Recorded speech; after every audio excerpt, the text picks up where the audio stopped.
Welcome back to another Crypto Warehouse OG members video. This week I'm going to be focusing on Solana Breakpoint.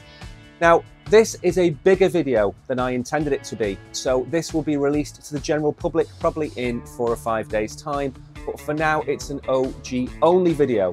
And the reason being is Solana Breakpoint is for me the biggest conference in the world. We've seen the Bitcoin conference. It was very stately. We had ex-presidents there. We had Robert Kennedy there. We even had Russell Brand there. Solana Breakpoint is none of those things. It's hip. They have DJs, they have dancers, they have magicians, and of course they have a group of 20-somethings trying to build out the Solana ecosystem. Now the news coming out of Solana Breakpoint, there are 20 different projects I could have covered in this video. There's too many. So what I've done is I've tried to break it down into a few salient points. And those are traditional finance coming to Solana. They are new projects coming to Solana. And they're existing projects launching new products. And I'm going to take you through about 7 or 8 of them, including virtual debit cards, for example, new Solana phones, traditional finance opening up on Solana. There's an awful lot to pick through with the Breakpoint, which is why I think this video will be quite long. Now, if you're not an OG member, please make sure to like and subscribe to the channel, and let's get on with the video. Now, what I've done is pick out 8 articles from the Solana Breakpoint conference. The first one to get out of the way is the new validator client called Firedancer. This promises super speeds, low latency, and bigger and better throughput. Again, the proof will be in the pudding. When this goes live, we will see, but this went down exceptionally well. Probably the biggest news for me, and what I'm going to cover in my conclusion. Franklin Templeton is to launch a mutual fund on Solana, leveraging its scalability. Citigroup explores Solana for cross-border payments and smart contracts, boosting financial efficiency. Announcements at Solana Breakpoint 2024 highlight the growing TradFi influence on Solana. And again, this is the biggest news of the conference for me. It's bigger than Coinbase listing Bitcoin over there. So that's what I think is going to be the sea change on Solana, and that is TradFi going straight to Solana. Following up on the Franklin Templeton news, PayPal, Jose Fernandez, the point head of crypto. Crypto is too big for us to ignore. Ethereum isn't fit for payments. Token extensions was a big reason why we chose Solana. Again, you have to follow the money. You also have to follow retail. Both of them are heading to Solana. I am not a Solana maxi, neither am I an Ethereum maxi, but the writing is certainly on the wall and has been for at least the last year. Probably a very close third then is, of course, CBBTC. That is the Coinbase Bitcoin. Now, there's been a lot of contention around the fact that Coinbase has its own synthetic version of Bitcoin, and I understand that. Not your keys, not your crypto. It will probably be able to be frozen. That's something that people aren't going to want to do. However, they're bringing it to Solana. The question for me is going to be Zeus Network versus Coinbase. For me, I would use Zeus. However, I think Coinbase, with PayPal, with Franklin Templeton, with Visa, with MasterCard, they know that Solana is the place to be. And for ease of use, I am sure that all of these things are going to be integrated seamlessly with the likes of Phantom. And that's just going to make your life a lot easier in the future. We want interoperability. And this, although I'm not a fan of centralized exchanges massively, I think it's a great move and a great sign that Solana has been picked for its Coinbase BTC. Now there are 3 closely linked products launched. D-Plan 2, next generation billing for subscription-based products. Again, in my previous life, we ran a subscription-based project. This is massive.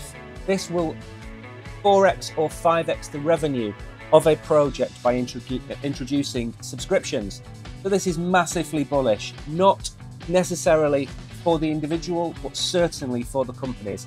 You will be able to get Spotify. You might even be able to get other types of subscription services directly through your Solana wallet. Mega bullish on this. FusePay. A virtual Visa card enables everyday real-world spending of stablecoins directly from your Fuse wallet. Again, retail is being given every reason to come to Solana. And Sanctum, the creators of liquid staking tokens, are bringing new PayFi products. What does that mean? It means creator coins. Crypto Warehouse could have its own coin. Communities can have their own coins. Cloud Card. Again, we've just been talking about Fuse. Cloud. You will be able to spend your Solana and stablecoins using this solution through PayFi. And finally then, not as big as the other news that we've seen out of Breakpoint, but something I wanted to show you. And that is that Pyth have launched the Oracle Integrity Staking solution. Now, I have gone on, I have staked my own Pyth. I did buy a bag of Pyth, about $50 to go and test it. I've gone and staked them over on their system. I will make another video about that, but massively bullish on that. If you were to give me a choice of holding Dupe or Pyth, I'm always going to pick Dupe, but Pyth is an incredibly good pick for this bull run. So there you have it. I've picked 7 or 8 different key elements out of Solana Breakpoint. Now comes the real part of the video, what I think is happening. Now, I've always said to you, you should be able to change your mind at the drop of a hat. When you see some compelling news or information that can change your mind, you should change it. And that doesn't mean FUD. That doesn't mean ditching Cardano because Charles shaved his beard off. What that means is that you should take the new evidence on face value and decide yourself whether that's enough to change your opinion. Now, I have said for the last 3 or 4 months that Solana is retail and Ethereum is more TradFi. Ethereum is a more stable solution. Yes, it's more expensive, but it never goes down, and it is for building main projects on. But that is not where retail is. And I said in a couple of my live streams that what I believe will happen is projects will be built on Ethereum and then they will be ported over to different blockchains, whether that be different layer 2s on Ethereum, whether it be through the AG layer, whether it be through CCIP and Chainlink, it doesn't matter. I was expecting Ethereum to be the home of all TradFi. Now, what we've seen with Franklin Templeton and with PayPal and with a few others is they are not going to Ethereum, they're going straight to Solana. Now, what that does is it gives more liquidity, more eyes, and more retail on Solana. Because when PayPal, when Franklin Templeton start to advertise their own crypto products, they're going to be on Solana. They're not going to be on Ethereum. So what do you need to do with this new news? Well, lots of people have been calling Solana dead. We've seen Fire Dancer be launched at the conference as well. Solana is far from dead. Solana is what I would call fake it till you make it. And what that means is very simple, is yes, it has problems. Yes, it goes down. Yes, there are problems actually deciding how many transactions are going through the system, how many active users there are. Yes, there is a meme culture of pump and dump over there, but they are getting the eyes and they are getting the usage. There is no other blockchain at this moment in time that is so retail friendly. Just look at some of the meme coins like Mu that we have on this channel quite a lot being listed on Revolut. Bonk is listed on Revolut, both Solana based meme coins. Look at the fact that Visa is allowing these virtual cards on Solana. Everything is now starting to look very Solana-ish and less Ethereum-ish. Coupled with the fact that Vitalik decided to sing a lullaby at the token 2049, I think Ethereum's days are numbered under Vitalik. I think, and I've said this before, they need a new head, they need a new lead.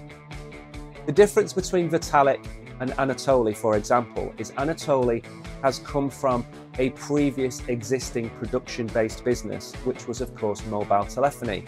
Vitalik is more of an intellectual, probably one of the brightest 5 people in crypto, but that doesn't make him a great CEO.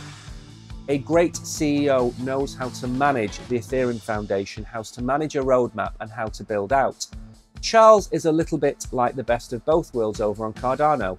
He understands the theoretical side, but also understands the practical side. Now, I know Cardano gets bashed by a lot of people, and I sit in neither camp. I like both projects. But what you've got to understand with Solana is, if they get Franklin Templeton, if they get PayPal, if they get Coinbase, Bitcoin, what is stopping Solana from 10xing from here? What was holding Solana back for me was very simple.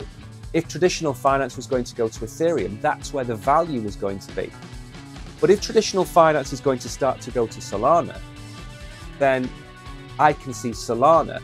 Remember, Solana is only 1/6 or 1/8 of the market cap of Ethereum, so it has a lot further to grow.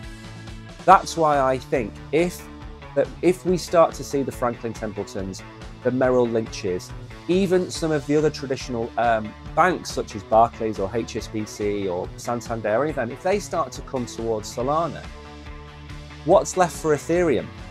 What's left for Ethereum? I can't see Ethereum dying anytime soon, but I can also see Solana starting to catch it. And again, Solana is not an Ethereum killer. Ethereum and Solana, it's apples and pears. But if you've got 1 million people using your product compared to 100,000 people using your product, any new project that comes along is going to go to Solana. And that is the simple fact of life. Whether you like Solana, whether you think their figures are fake, whether you think inflation is high, it doesn't matter. If you have 1 million or 10 million or 100 million people using your blockchain, that's what matters, de facto and de jure. Anyway, thank you for watching this OG video, OGs. And if you're not an OG, thank you for watching. I have been Mike. You have been great. Until the next video, goodbye.